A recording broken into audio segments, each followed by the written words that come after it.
Hey everyone, today I'm going to show you how to disable OneDrive from automatically starting in Windows 10. Without any further ado, let's get started. First, you'll want to navigate to your Windows desktop and open your Start menu. You can do this by clicking the Windows icon in the bottom left corner of your screen or simply pressing the Windows key on your keyboard. This brings up the main menu where you can access various system features and applications.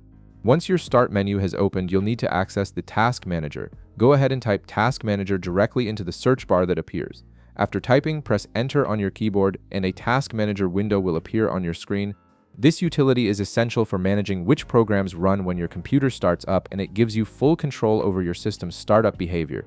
Now that Task Manager is open, direct your attention to the tabs at the top of the window. Look for and click on the Startup tab. This section displays all the different applications that are configured to either start or not start during your Windows 10 boot up process. It's a comprehensive list that shows every program trying to launch when you turn on your computer, along with their impact on your system's startup time. Within this Startup tab, you'll see a list of various apps and programs. Scroll through this list carefully and look for the OneDrive icon. It should be clearly labeled as Microsoft OneDrive or simply OneDrive.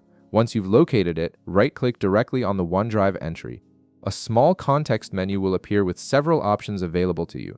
From this context menu, click on the Disable option. This simple action configures your Microsoft OneDrive app to no longer launch during your Windows 10 startup process. Instead, the application will now require manual launching from you whenever you actually need to use it. This means OneDrive won't automatically sync or run in the background unless you deliberately open it yourself. And that's it.